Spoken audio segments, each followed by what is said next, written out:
Assalamualaikum warahmatullahi wabarakatuh. Apa kabar kawan-kawan ngobor semuanya dimanapun berada? Semoga sehat selalu, masih dalam lindungan Allah Subhanahu wa Ta'ala. Ya, jumpa lagi di sini di channel ngobor seputar horor, masih bersama narator kita Mas Ayung yang akan bercerita tentang sesuatu yang berbau horor gitu. Kalau yang nggak bau horor nggak usah cerita Mas Ayung. Buat apa gitu ya Mas Ayung? Iya. Ya monggo silakan Mas Ayung. Baik. Barangkali mau menyapa Oke, teman-teman. terima kasih. Tadi pembukanya udah sama Bang Ogan. Saya cuma mengucapkan terima kasih untuk teman-teman yang masih selalu setia mendukung channel Ngobor. Semoga apapun bantuannya, dukungannya dikembalikan lagi ke teman-teman dengan sesuatu yang lebih baik lagi. Langsung aja ke cerita Bang. Di zaman lalu sekitar 10-20 tahun yang lalu atau apa ya? Kapan Bang ya? Saya tadi sempat soundingan jenengan tentang Jailangkung. Waktu kita kecil-kecil dulu kan ada aku SMP. Ini kita udah lulusan sekolah udah berapa puluh tahun udah ada. Udah ya. Artinya tapi udah lepas SMA kayaknya ya. Udah lulus SMP kan SMA kejadian itu ya? Enggak, masih SMA masih SMA.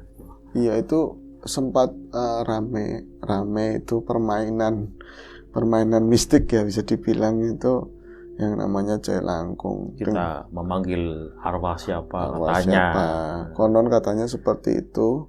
Apapun ya yang namanya seperti itu kalau diyakini biasanya ya memang kejadian memang ada yang beneran datang, ada juga yang sekedar alah dobolan kata orang sini. Ada gini Mas Ayung, aku mau cerita sedikit nih. Pernah kejadian gini Mas Ayung.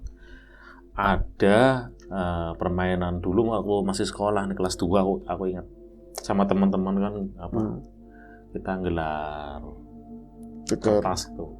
Kertas baliknya ini kalender itu kan agak lebar. Temanku bikin warta-reta, nah di sini bikin huruf, terus ada mantranya nih pakai bahasa Inggris Mas Ayu. Oh keren ya. Iya, mungkin Andrusnya bule, nggak tahu ini rencana apa itu kan. Jadi ini posisinya itu kan, posisinya istilahnya kalau gembira itu ada happy, terus ada lapar, hungry, terus sedih apa itu kan di situ ada semua. Nah, di situ kita bacain mantra, lupa kayak apa ya. Jangan dibacain. Terus pakai koin. Iya. Pakai koin, itu temanku yang baca mantra, aku yang ngikutin. Tapi harus yakin ya, gitu katanya. Seperti itu, baca bareng gitu. Itu pengen angan-angan kita pengen mengundang siapa itu kan. Yang udah nggak ada gitu kan.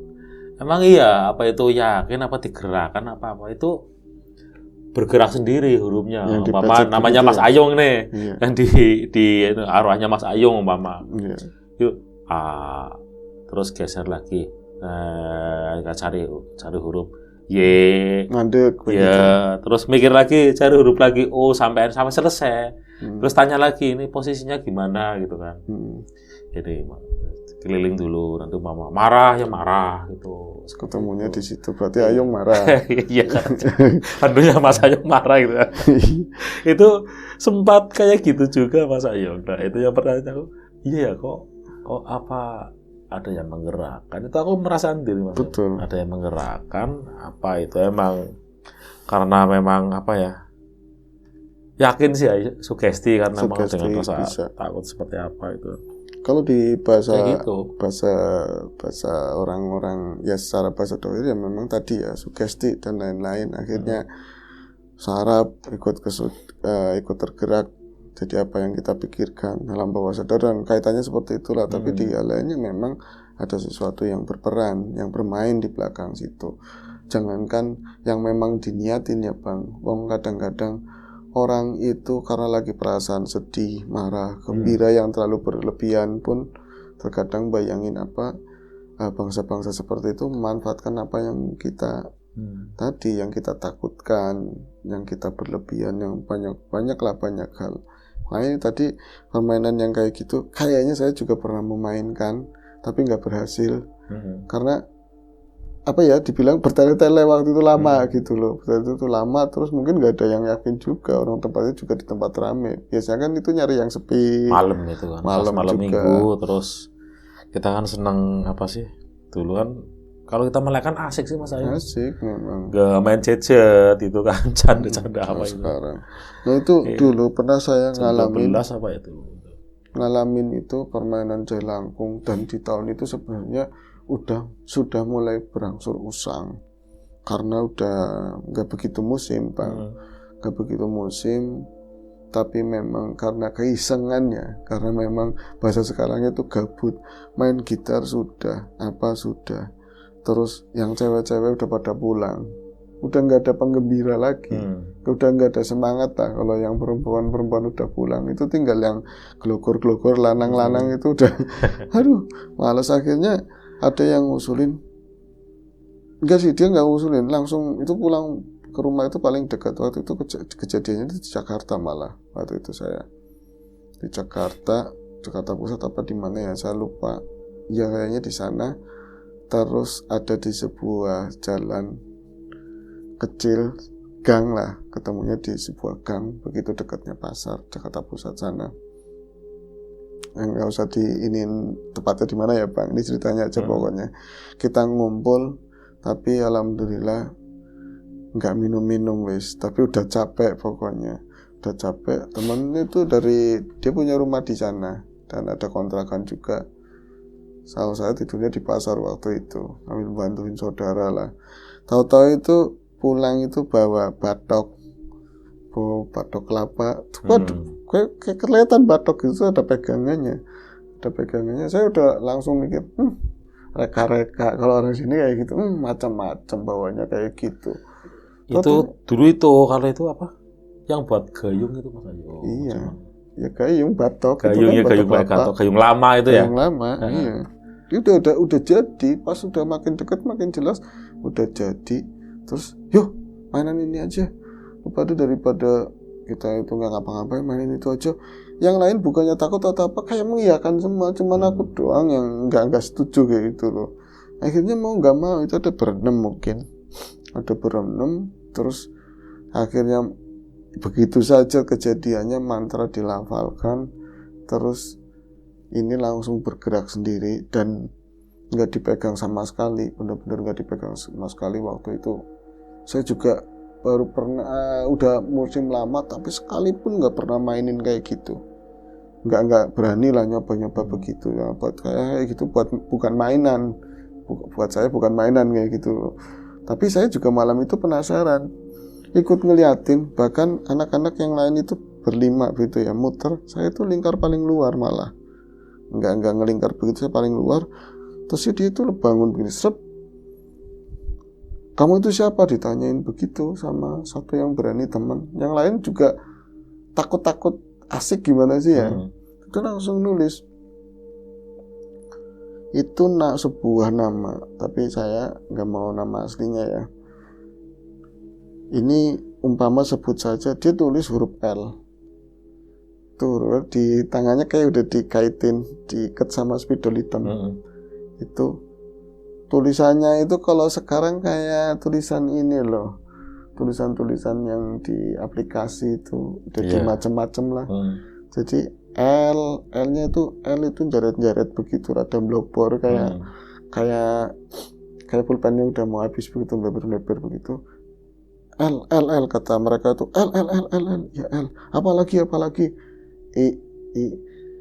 Terus A-nya nggak terlalu jelas, hanya antara O sama A gitu. Terus aku malah baca duluan, Lia, tak kayak gituin, itu deg kayak gitu. Lia, iya Lia, lu dari mana? Ngomong kan orang sana ngomong gitu kayak, lu dari mana? Lu mati kapan? Udah nanya satu-satu, gua dulu. Itu lu dari mana, matinya kapan? Dia itu diem, terus nyebut ke jalan. Pertamanya diem, ditanyain lagi matinya di mana, jalan, cuman tulisan kayak gitu, jalan. Itu jelas tulisan jalannya. Nanya lagi, kenapa? Tab, cuman tab, R-nya ke sana nggak jelas. teman-teman tabrakan nih, masih tabrakan. Iya tabrakan. Cuman huruf kayak gitu. Disitulah perasaan yang tadinya asik-asik. Saya dari awal juga udah nggak enak sebenarnya, tapi belum merinding. Pas dia udah nyebut tabrakan, itu awalnya udah beda banget, merinding banget. Dan sadar atau saya benar atau enggak, waktu itu tuh kami ngumpul begitu, dan gang ini tuh sepi banget, mungkin jam 2-an pagi. Orang itu yang terakhir lewat aja tukang sayur ya, mau berangkat ke pasar, sepi banget. Tapi di mata saya itu, di belakang teman-teman itu kan ada berapa gerobak-gerobak gitu ya, ada gerobak nasi goreng, gerobaknya ya kalau sekarang gerobak cilok atau apa ya, sentrek-sentrek, runtungan begitu ya sepanjang gang. Kayak semacam di depan kontrakan teman, di depan pintunya, pintu itu tertutup dan dari sore udah nutup. Biasanya itu mereka yang bilang, "Bang, tolong jangan keras-keras gitarannya," ngomong kayak gitu. Itu ada sosok perempuan yang lagi berdiri di situ. Ada sosok perempuan yang lagi berdiri, tangannya itu nggak begini atau nggak kemana, dia tangannya lepas begitu, cuman taruh di samping begitu ya. Pakaiannya itu yang jadi bikin saya itu kayak seakan-akan ini yang ditanyain Lia, tapi rasa saya tuh nyambung, dia itu. Ya itu. Jadi si ini rambut ini segini bang, rambut itu segini, tapi bukan yang lebar begini, kayak semacam bob atau apa, cukuran seperti itu, kayak style yang seperti itu, tapi nggak ngadep ke kami. Tapi kalau dari arah saya itu nyamping. Jadi itu mereka asik nanya-nanyain, saya udah mulai nggak fokus ke sini. Sudah nggak fokus ke sini, terus fokusnya ke sana. Itu jarak dari kami itu sekitar bangsa 6 meteran lah. 5 meter, 6 meter. Cuman kalau dilihat dari pakaiannya itu nggak seperti gadis kebanyakan yang pada saat jam malam itu keluar di daerah kami waktu itu ya. Yang harusnya ya anak Jakarta sih, anak gang kayak apa ya, kadang-kadang kalau pakaian itu kan pakaiannya yang celana iblis itu yang pendek banget. Kadang-kadang yang dombrong apa aja. Kalau itu kayak pakaian dress, semacam dress. Jadi di sininya itu panjang segini lah, panjang sonongan itu nyambung semua ke bawah. Ya nggak tahu persisnya, yang pasti dia itu pakaian satu nada ke bawah. Di bawahnya itu panjangnya hampir sama mata kaki, hampir segitu. Kalau dipastikan dia itu nempel tanah atau enggak, pertanyaan begitu, saat itu enggak kepikiran ke situ. Yang pasti melihat sosok itu aja saya langsung bilang sosok, karena memang kayak efek itu opasitas gitu loh. Jadi bukan orang sebenarnya, itu lampu banyak, tapi dia itu kayak bening nggak jelas kayak gitulah. Saya langsung diem. Itu udah di Jakarta kan udah gede bang, udah tahun berapa saya di sana sama teman-teman. Saya langsung diem, mereka masih asik, dan saat mungkin saya nggak mantau ke bawah. Ketika mereka nanya-nanya itu maksa, lu denger apa enggak? Ditanyain diem aja nggak gerak, udah gerak lagi, tulis lagi. Saya itu lagi ke sana ngeliatnya, udah nggak ngeliat ke bawah lagi. Itu dalam hati saya bilang gini, kamu Lia ya, kayak gitu. Dia itulah yang tadinya itu ngelihatnya ke arah lain, tuh ngeliatnya ke arah saya gini, balik ke arah kami. Saya nggak mau nerima kenyataan dia nanti mukanya seperti apa bang, soalnya tadi ada tulisan tabrakan. Lalu saya buang muka begini, tapi ya penasaran. Terus di tulisan di situ ditulis ini. Aku fokus lagi ke bawah karena takut lihat ke sana, takutnya itu yang berantakan malas gitu kan. Ini ada tulisan ini jalan lagi. Iya udah tahu, ini kamu kenapa, kamu mau ngomong apa? Ini aku Lia, tulisan lagi. Iya lu Lia, mau ngapain lagi sama teman-teman digituin. Katanya mau lihat, tulisannya begitu. Jadi nyampaikan omongannya itu lewat yang ditulis di situ bang. Katanya mau lihat. Emang mau lihat? Aku nggak mau lihat, siapa yang mau lihat, kita cuma komunikasi aja, nggak ada yang mau lihat. Aku yang kesentak, dalam hati, iya aku emang pengen lihat. Coba lihat sini ada kayak gitu, kamu itu lihat apa bukan? Dia tuh udah mandang, akhirnya kalau berani lihat aku, nulis lagi, ini gerak lagi. Teman-teman udah mulai kayak semacam ke distract ya, mulai merasa ada yang merinding banget, badannya nggak enak. Ini kok begini banget, gue belum pernah mainan kayak gini sampai begini banget, kata mereka begitu. Saya udah fokusnya nggak ngeliat ke bawah, saya berani-beraniin ngeliat ke sana, mau berantakan mau nggak. Ternyata enggak bang, sosoknya itu cantik sebenarnya, cuman pucet banget ya, ala-ala kayak gitulah, susah dijelaskan, tapi dia itu masih membayang, bukan penuh wujud kayak orang penuh begitu ya, tapi masih kayak bayang, tembus kayak pandang, kayak tembus begitu. Terus akhirnya kami yang ngundang, yang otomatis ada keharusan untuk komunikasi. Ini udah diem, ini nggak jawab lagi, padahal aku sendiri seakan-akan itu bokles itu gimana ya, kayak gitu, kayak kehilangan kesadaran. Itu pandangan saya bukan lagi ada di situ. Jadi ada sebuah rumah, tapi kejadiannya mungkin agak lama gitu ya, dari tahun itu kan mungkin sekitar tahun 2000 berapa, sebelum 2000 ya, ya tahun sekitar segituan. Terus dia itu agak lama lah kejadiannya, karena masih banyak angkot-angkot di Jakarta waktu itu yang udah nggak ada, kayak bemo apa itu udah kurang. Dia ada di gambaran itu, ada itu melintas. Terus saya tuh kayak diperbesar gitu, musum. Di rumah itu ada berantem, ada suara orang berantem. Terus saya kayak masuk kayak pintu terbuka, masuk kayak gitu loh. Ada di beberapa ruangan.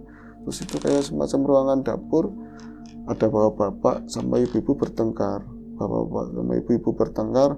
Itu ngomongin anak gadisnya, dan anak gadisnya itu lihat. Jadi Nia itu sama bapaknya itu nggak boleh. Anak itu udah mulai bandel, nggak nurut sama orang tua lah kayak gitu. Bapak itu dan nggak bandel, nggak nurut sama orang tua itu bukan cuma di mainnya aja mulai nggak kekontrol, tapi kenapa nggak nurut, mau dijodohin sama seseorang. Kayak gitu pilihannya. Dan saya waktu itu belum saya tuh fokusnya ke orang dua itu. Jadi mereka itu nggak ngelihat saya waktu itu. Ya kayak orang ini gimana sih, kayak ngelihat film gitu. Iya. Terus tapi saya masih bisa nyari. Nah, liannya mana? Itu ada kata-kata Lia, makanya saya liannya mana. Liannya itu ternyata sesembuhkan, tapi di kamar yang berbeda. Lagi-lagi saya tuh begitu, kayak dengan sendirinya kayak gitu loh. Sop. Itu udah di dalam kamar, dan ngeliat, dan dia nggak ngeliat saya. Seakan-akan ditunjukkan ke apa ya? Kalau di Javu yang pernah terjadi ya. Kalau itu namanya apalah. Dan teman-teman paham. Saya itu ngeliat itu lagi nangis senggukan sambil mandangin foto seseorang. Tapi aku nggak ngeliat fotonya itu siapa. Pokoknya dia itu arahnya di depan kayak kasur begitu ya, sambil tengkurap. Itu nangis posisinya. Terus nggak lama kayak gelap. Terus ada suara dentuman keras banget. Itu posisinya itu ngelihat tubuhnya itu lagi dar sama cowok itu, mungkin cowok yang dilihat yang di ini pacarnya atau apa, terus ngelayang sedikit, terus disambut sama kendaraan. Kalau nggak salah waktu itu ya L300 apa. Jadi mobil bak disambut begitu, terus jatuh bersimbah darah kayak gitulah. Orang itu banyak banget. Cowoknya itu nggak terlalu luka parah, jadi dia ikut sama motor. Bisa jelas banget lah kejadiannya itu, langsung dibopong begitu loh, kayak di film-film itu, nangis, bener-bener nangis begitu loh, nangis sumpah sambil ngerong-rong cowoknya itu. Terus entah di pinggirin entah apa, saya udah balik lagi kayak gini lah, ini bener apa enggak, kayak langsung dikasih lihat kayak gitu loh. Kejadian itu ya tentang Lia itu. Nah, pertanyaannya, Lianya masih ada saat itu, dia masih ada, sebentar masih ada. Terus dia minta tolong, seperti seolah-olah minta tolong. Apa ini yang dinamakan belum sempurna atau Arwah apa? penasaran kayak gitu Masih ya. iya, sementara kalau ruh itu matinya kayak apa tetap balik ke atas gitu kan. Tapi yang ada mungkin yang belum sempurna atau apanya gitu kan. Saya waktu itu ya belum paham macam-macam, belum ketemu sama ini itu teman-teman yang paham di dunia seperti itu. Akhirnya kan si teman-teman bete, udah diem beresin, tahu mau diberesin itu langsung bus kayak gitu lagi, bangun lagi, dan kaget banget semuanya. Malah mereka itu minggir dan saya udah nggak ngeliat lagi sosok itu, nggak ada. Saya malah fokusnya ke Jaya Langkungnya. Akhirnya saya tanyain, kamu mintanya apa? Lu ngapain aja gitu, udah kabur. Kamu masih berdiri, lu pulangin. Dia bilang kayak gitu sama teman-teman. Kan katanya ada mata buat balik, udah selesai gitu ya. Kau biarin aja, biarin gimana orang ini berdiri masih ada. Terus akhirnya pada dekat tapi agak jauh sih, nggak muter kayak nongkrong kayak tadi. Kamu mintanya apa? Cuman kata itu, doakan dia kayak gitu. Minta doa bro, pada kayak gituan. Terus kalau dari tadi rame kayak pucet-pucet gitu, ya memang kenapa, pikiran apa? Nggak apa-apa aja. Maksud supaya ini, oh iya udah, ya paham, nanti didoain, insya Allah didoain. Terus dia tuh jatuh plak kayak gitu. Terus diberesin buru-buru sama teman-teman. Nggak pernah cerita, udah lama baru sama teman-teman. Kemarin itu sebenarnya begini-begini, tapi alhamdulillah udah ketemu sama seorang, terus dikasih doa begitu kan. Sekedar ya semoga tenang. Semoga waktu itu meninggal dalam keadaan baik. Dan besoknya lagi yang gila, teman-teman lakuin kayak gitu lagi. Dan saat itu yang datang dari 1927 itu mungkin pernah diceritain juga di Bogor. Iya. Dan dia nggak mau keluar, susah banget. Bisa keluar bahasanya dengan pendekatan persuasif. Saya yang ngomong itu supaya ya minta maaf lah, anak-anak namanya nggak tahu, akhirnya memahami, pulang. Itu tua banget. Udah itu aja sih bang. Iya sih. Ya, banyak teman-teman mungkin yang pernah dulu sih kadang-kadang dari keisengan kita ya Mas Ayun ya, keisengan kita yang akhirnya kadang percaya nggak percaya, ada yang seperti itulah, dari lu ini sekedar main kok kayak gitu kan. Dulu kalau teman-teman pada iseng nakut-nakutin temen perempuan yang pada ngaji, era-era kita dulu waktu belum ada listrik atau apa, terus semacam pakai benang dikasih apa itu yang dilempar itu, terus dikasih kerudung buat pocong-pocongan, sendiri juga pakai seragam pocong. Ya udah, nggak siapa aja, pasti dia sendiri yang ditakutin pocong asli. Saya udah biasa kayak gitu dulu. Ini macam-macam ini niru-niru nih, ngover saya gitu. Iya mungkin begitu. Tadi Jaya Langkung, tentang Jaya Langkung bang. Nah itu aja Mas Ayun. Iya. Malah enak kan waktu yang singkat ini ya. Ya nggak terasa ini udah cukup siang Mas ya. 30 menit lah belum ada, tapi nggak apa-apa. Nggak terlalu panjang ceritanya ini. Asik ya. Yang penting asik dan bisa menghibur kita semua. Dan ada pelajaran penting di belakang itu juga ya Mas Ayun. Betul. Insya Allah ada tetap. Ya itu saja obrolan kita untuk edisi ini ya Mas Ayun. Semoga bermanfaat dan menghibur kita semua. Sampai jumpa di ngobrol selanjutnya, mungkin masih sama saya atau sama Mas Ilham Biru. Dan kami akhiri. Wassalamualaikum warahmatullahi wabarakatuh.